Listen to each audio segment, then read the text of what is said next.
dia, tudo bem? Vamos lá para nossa aula de história. Então, peguem a apostila de história, tá bom? Que a Pro vai explicar as próximas páginas, ok? Então, a Pro colocou aqui para vocês, como de costume, o capítulo. Então, nós estamos no capítulo 2 de história, tá bom? E o capítulo é Maneiras de se vestir. Então, esse capítulo tá falando um pouquinho sobre as nossas roupas, certo? Então, vamos lá. Primeira página que nós vamos fazer é essa página aqui. O jeito de se vestir mudou ao longo do tempo. Será que ao decorrer, do tempo, será que conforme o tempo foi passando, o nosso modo de se vestir, será que as nossas roupas, elas mudaram? Sim, e muito. Vamos descobrir? Olha lá, aqui nessa primeira imagem é da pré-história. Então está escrito assim: há cerca de 35 mil anos, o ser humano descobriu como tecer fios com base em caules de plantas. Nesse período também passou a utilizar materiais de origem animal, como lã, pelo e couro. Então, na época lá da pré-história, eles começaram a descobrir que como que fazia roupas. Eles nem sabiam que eram roupas, mas eles começaram a passar frio. Então, a partir disso, o que eles fizeram? Eles descobriram que se eles matassem um animalzinho que tivesse lã ou tivesse couro, eles podiam tirar essa parte do animal, né, a pele do animal. Para quê? Para eles colocarem em cima deles, porque assim eles se esquentavam. Né? Eles também descobriram que se eles usassem caules, né, das plantas, que seria a parte, né, da raiz da planta, o que poderia acontecer? Eles usando, eles iam conseguir formar algum tipo de vestimenta. Então, a partir da pré-história, eles já começaram a pensar em como se esquentar. Aí depois fala na antiguidade. Nesse período, povos gregos e romanos utilizavam roupas como túnicas e togas feitas de tecidos, como lã e linho. Os membros do exército romano usavam túnicas de mangas curtas e acima dos joelhos, além de coletes protetores feitos de lã ou couro. Então, ao passar do tempo, as roupas foram ficando um pouquinho mais elaboradas. Eles já descobriram outras formas de se fazer a roupa. Então, aqui está falando da antiguidade. Na próxima página está falando da Idade Média. Essa Idade Média, olha lá o que está escrito. Na Europa, durante esse período, a maneira de se vestir passou a ser influenciada pelos costumes cristãos e as roupas tornaram-se mais fechadas para esconder o corpo. Então, na Idade Média, eles começaram a usar roupas mais fechadas no intuito de esconder o corpo, certo? No período moderno, as roupas nesse período eram muito volumosas e enfeitadas. Tinham golas e punhos com rendas, além de babados e bordados. Então, a partir dessa época, né, eles começaram a usar que é aquelas roupinhas que a gente vê de rei, de rainha, em filmes antigos, né, que são roupas que têm muitos adereços, tem muitas partes da roupa, por exemplo, um vestido, não é igual o vestido que nós conhecemos hoje. No vestido, ele tinha um saiote por baixo, tinham várias coisas, né? Então, no período moderno, eles começaram a usar esses atributos, né? E hoje em dia, atualmente, hoje as roupas também têm características próprias, relacionadas mais ao bem-estar de cada um do que às regras exteriores. As pessoas buscam o conforto na maneira de se vestir. Então, hoje em dia, não tem um único tipo de roupa. Cada um se veste da maneira que acha que é mais confortável. Por exemplo, eu vou dar o exemplo da Pro. A Pro usa muita calça legging, por quê? Trabalhar com criança, às vezes você tem que ficar abaixo, levanta e corre. Então, para mim, para Pro, a calça legging, por exemplo, é uma calça que é mais confortável do que uma calça jeans, né? Então, por isso que a Pro costuma trabalhar mais de calça legging, né? Agora, né, na hora de sair, a gente também tem que pensar, né? Para onde a gente vai? Que tipo de roupa a gente vai usar? O que é mais confortável? Né? Então, atualmente não existe um único tipo. Cada um usa a roupa que se sente à vontade. Vamos lá. Anúncios de roupas. Atualmente, há muitos anúncios de vendas de roupas na televisão, na internet, nos jornais. Essa prática existe há muito tempo. Observe um anúncio de coletes para crianças e bebês, publicado numa revista cerca de 100 anos atrás. Olha lá, o tipo de colete. Aqui tem, assim, o anúncio, né, dessa venda de colete. E tá escrito assim: qual produto está sendo vendido? Bom, se está falando aqui sobre os coletes, qual é o produto que está sendo vendido? Coletes, né? Hoje em dia, as crianças usam coletes? Isso aí vai de vocês. Eu também quero saber. As crianças usam coletes? Então, pensa um pouquinho em você. Vocês usam coletes? Aí, dependendo da resposta, você vai colocar sim ou vai colocar não, tá bom?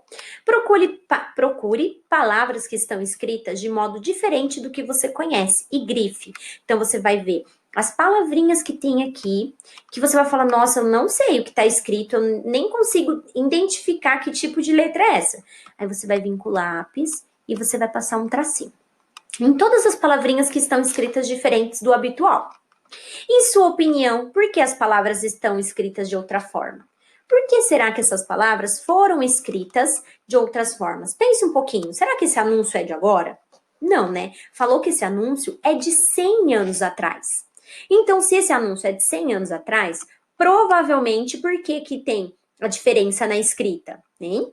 Então, a gente tem que pensar um pouquinho por que foi escrito de outra forma. Porque é um anúncio antigo, né? A forma, a característica de escrita daquela época é diferente da característica de agora, tá bom? Aqui, o bate-papo. Não precisa pesquisar, né? Agora, se você quiser pesquisar lá no celular da mamãe, do papai, só para você ver, né, o uso de coletes hoje em dia, pode pesquisar, tá bom? O que vocês não precisam é pesquisar, imprimir, isso não. Eu quero que vocês só pesquisem para vocês verem como é. Então, ali no celularzinho mesmo, rapidinho, dá uma pesquisadinha. Roupas e sustentabilidade. Atualmente, há preocupação com o meio ambiente sustentável. O consumo excessivo, a produção de lixos, são alguns dos problemas que prejudicam o meio ambiente. Pensando nisso, algumas pessoas e empresas resolveram criar roupas e acessórios sustentáveis, ou seja, feitos com base no reaproveitamento de objetos que iriam para o lixo. Há roupas feitas com a base em garrafas PET, cápsulas de café, embalagens e etc. Então aqui está mostrando um pouquinho para vocês como que empresas ou como até algumas pessoas, elas reaproveitam alguns materiais. A partir desse material que ia para o lixo, eles criam roupas. É uma forma um pouquinho diferente, a gente não está acostumado a ver isso, mas existem várias pessoas que fazem isso, reaproveitam o material que ia para o lixo para construir roupas. Não só roupas, né? A gente sabe que as pessoas reaproveitam, né?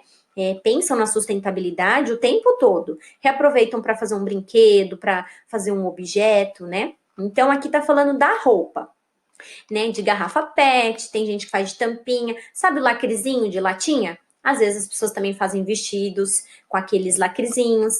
Olha lá, aqui tem um pouquinho para vocês, né? Um modelinho.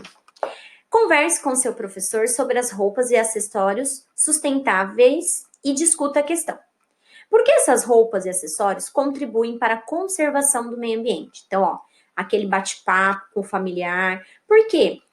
Porque você está reaproveitando. Ao invés de você ficar juntando mais lixo, você está reaproveitando aquilo, né? Então, isso torna o meio ambiente mais sustentável. Você está ajudando o meio ambiente quando você faz o reaproveitamento, a reciclagem de algumas coisas que você iria jogar no lixo, né?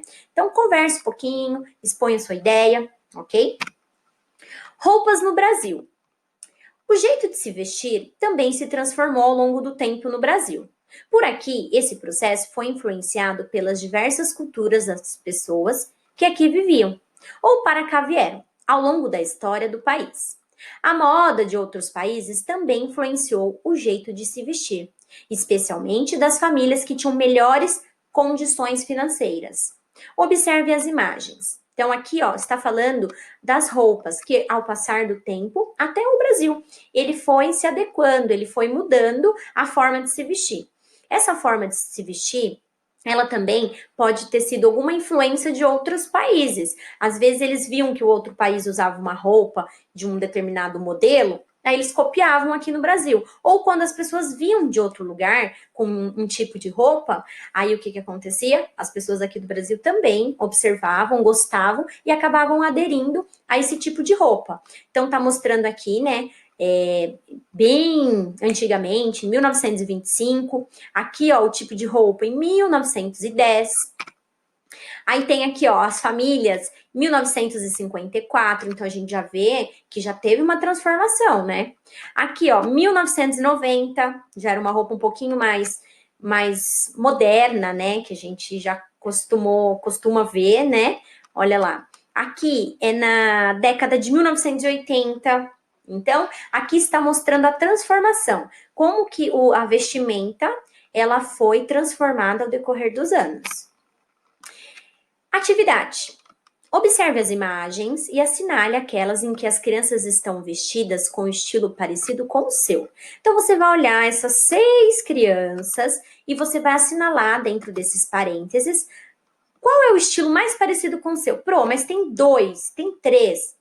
Aí fica a critério de vocês. Vocês vão assinalar, né, o que mais parece com o de vocês. Encontre no encarte as roupas adequadas para as crianças, de acordo com as atividades que irão realizar. Então, olha lá. Vocês vão lá no encarte, na página 223, vão recortar as roupinhas, destacar as roupinhas. E vocês vão colar aqui, tá bom? Lembrando, menininho, quais as roupas que ficam melhor, né, no menininho? Quais as roupas que vão ficar melhor na menininha? Então, a gente tem que ter um pouquinho também de senso em pensar, né? Será que hoje em dia a gente costuma ver, por exemplo, que menino usa saia? Não, né? Tem culturas que sim, mas aqui no Brasil é difícil, né? Esse tipo de cultura. Então, a gente tem que pensar exatamente para a gente não errar, tá bom? Bom, essa foi a nossa aula de história, tá, pessoal? Então, vocês viram que foram várias páginas, mas é muita leitura, porque exercício mesmo só tem 2 páginas e ó, facinho para fazer, tá bom? Um beijo e até a próxima aula.